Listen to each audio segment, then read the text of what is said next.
Thank you very much for the opportunity to present. So yeah, great topic I have here, scopes in trauma. My disclosures, apparently Intuitive gave me money. I'm not really sure I saw it, but it's on the Sunshine website. I have no other financial disclosures relevant to this talk. I do have an important disclosure though, and while I'm a surgical endoscopist, I am not a trauma surgeon. So I sought out help from friends, and the majority of the help came from one of the best minimally invasive trauma surgeons I know, who asked that I definitely take out the picture of him, so I just increased the size. Michael Novosny, who's at the University of Rochester, and his main flaw is that he doesn't record anything that he does, and so very minimally helpful for videos with this talk, but hopefully he'll rectify this in the year to come, and in the future he can be tapped for this talk. So ABCD endoscopy, my big conclusion is that exposure is safe and its spot is the E for trauma right now. We're not moving the endoscopy cart to the trauma bay at this moment. In searching and conducting extensive literature reviews, the phrase not found for endoscopy in most of these guidelines is the most common finding. Diagnostic endoscopy certainly has a role in trauma, and we'll cover that. Therapeutic endoscopy is really a data-free zone. This is what we think of when we think of trauma. Get your pause in there. But some surgeons, like myself, are dreaming of a better way. And there's plenty of room for innovative trauma surgeons to forge a path and identify roles where endoscopy can make care more minimally invasive for patients. So let's go through. I'll start with diagnostic, and then we'll talk about some therapeutic. Starting with the neck, there's certainly a clear role for diagnostic evaluation of patients with neck trauma. While they're mostly in penetrating trauma, while there are examples of airodigestive tract injuries in patients with blunt trauma, it's a lot more rare. So for penetrating neck trauma, certainly anybody with hard signs of airodigestive tract injury or hemodynamic instability will go to the operating room. And even in the operating room, endoscopy can be utilized. The idea of the triple endoscopy to evaluate the larynx, the airway, and the esophagus has a clear role in the Western Trauma Association guidelines for management of neck trauma. For the airway, bronchoscopy and laryngoscopy is the way to evaluate. If a glide scope is used at the time of intubation in these patients, that's a good way to look at the upper airway. A reminder for when you're doing the bronchoscopy, in order to fully evaluate the trachea, you actually have to ask that the anesthesiologist remove the endotracheal tube over the bronch to be able to fully evaluate, and that requires some trust from the anesthesiologist. Esophageal injuries. They're often occult at presentation with very few physical exam findings.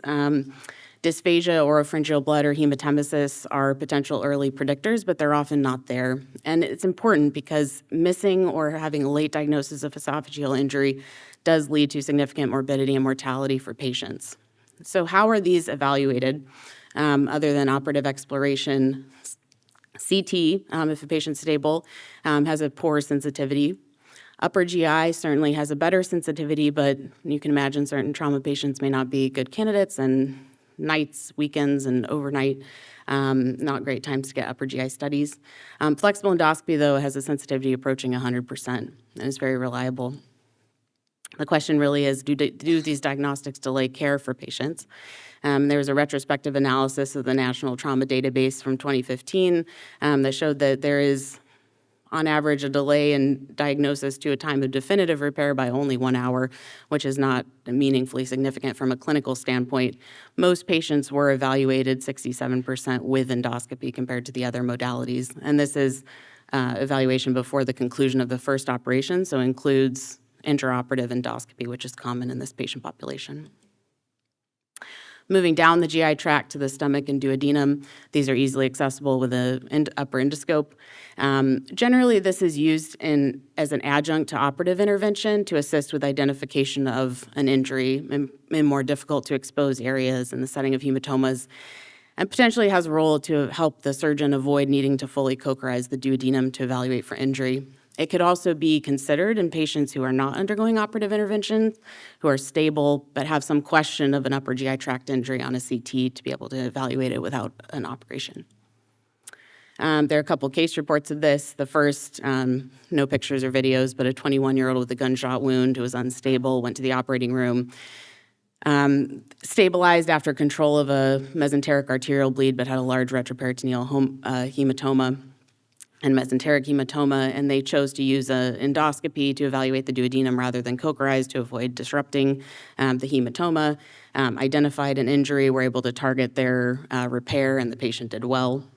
A second example is a patient, 27-year-old, who had multiple stab wounds to the abdomen, had some injuries repaired operatively, however, became unstable after post-op day 1, and there was a missed third portion of the duodenum injury that was causing bleeding. They actually identified it in the operating room, in the ICU with an endoscopy, tying into our last talk, and performed a band ligation, controlled the bleeding. The patient did well on the follow-up scope.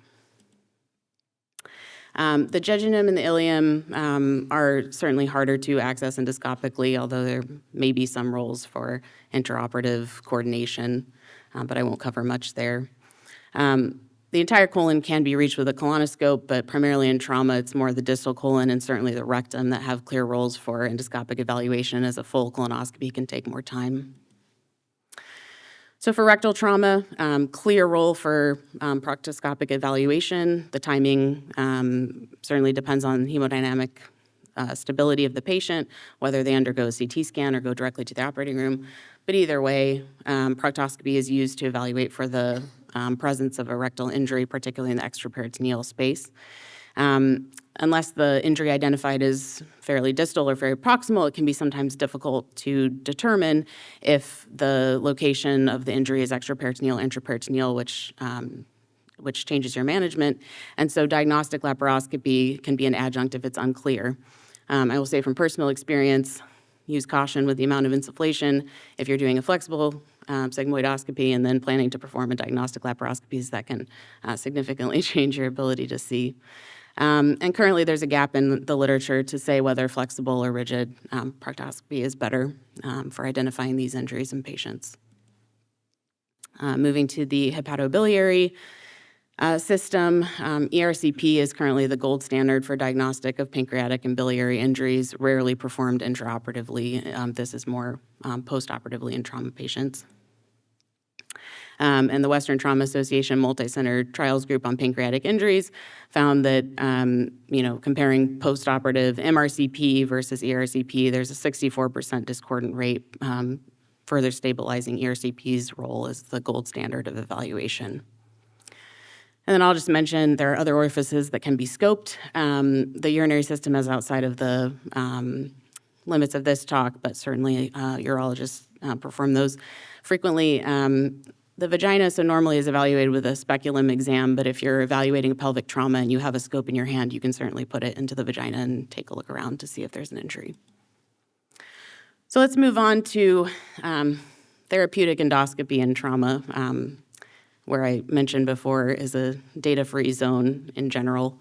ERCP historically has been the main modality that's been used for therapy, mostly by our GI colleagues. And most of the literature and support for this practice is from extrapolating literature from the management of iatrogenic leaks. For trauma specifically, there are some small case series for both patients with blunt and penetrating trauma that show a 90 to 100% leak resolution rate with ERCP, sphincterotomy and stenting, plus or minus stenting for biliary tract injuries.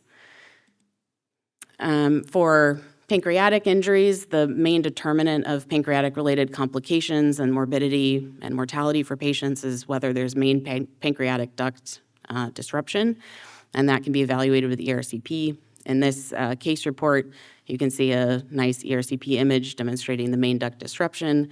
These are managed with sphincterotomy plus or minus stenting as well. And here's an example of a stent being nicely placed across that injury. ERCP and endoscopic ultrasound are also utilized for the management of those pancreatic-related complications like pseudocyst and abscess. And that same study by the Multi-Center Trials Group on Pancreatic Injuries kind of characterized the use of stents in this patient population. 62% were used to treat a specific complication, but they had limited data on the location of the pancreatic duct disruption and where the stent was actually placed in location, so it's hard to evaluate how well those perform in that setting. They also subdivided the groups into patients who just received a prophylactic stent for no specific target in terms of when they did the ERCP to identify the duct disruption. And they noted a higher rate of complications in the patients who had the prophylactic stents, but again, it's not something that can be used to say that prophylactic stenting is not reasonable. It just needs some further study to be able to say whether that's helpful or not. So moving on to, we've looked at some good examples of through the scope clips. There's a couple case reports available of using these in trauma patients. This is a patient who is stable with an anterior stab wound into the stomach. Endoscopy was used to make sure there was no posterior gastric injury, and the small anterior perforation was adequately dealt with scopes, and the patient did well, or with through the scope clips.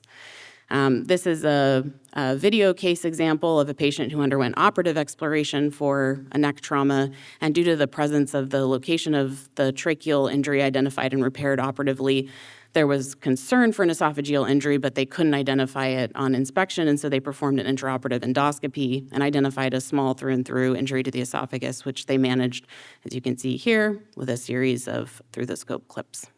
These are good for small injuries, but are less useful for larger defects.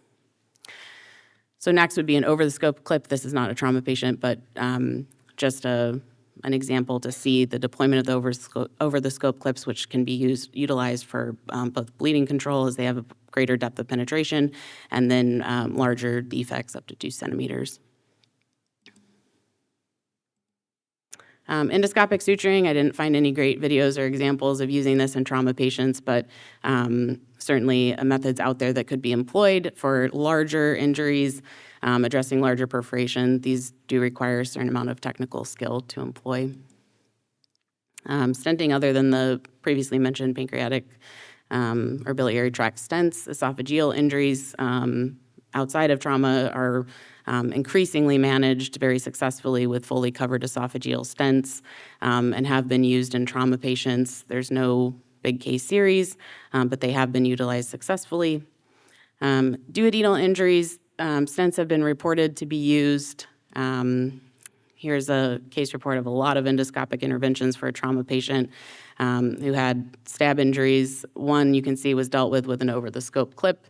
The second injury was too close to the initial injury to place a second clip, and so the duct was stented first to allow escape of bile, and then a partially covered duodenal stent was placed, and the patient did well in this case report. And then other things to mention in trauma patients, another example I heard was a patient who had stab injuries but also had swallowed drugs prior, so had to have an endoscopy to remove the drugs that were in the stomach. So that could be something that would need to be employed at the time of a trauma assessment and treatment.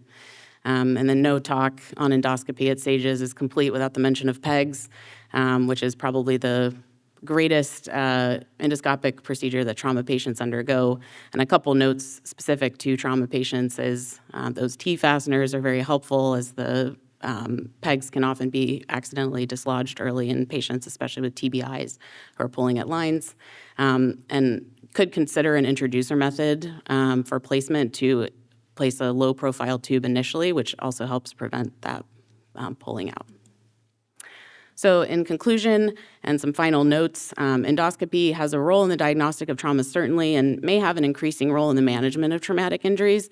And something to remember, perhaps we're not, endoscopically suturing in the trauma bay, but once these patients have undergone their initial stabilization and operation, they become just like any other surgical patient, and involving your surgical endoscopists or GI colleagues for management of complications may be of great benefit to those patients. Some special considerations for endoscopy in these patients: they may have C-spine precautions that limits ability to access the upper GI tract. And endoscopy towers may not be readily available in the OR, so thinking and considering and having some advanced planning as you're taking patients to the OR is helpful. And then in general, report what you do if you do these things and help add to the literature so we can see if there's an improving role for this in trauma patients. Thank you.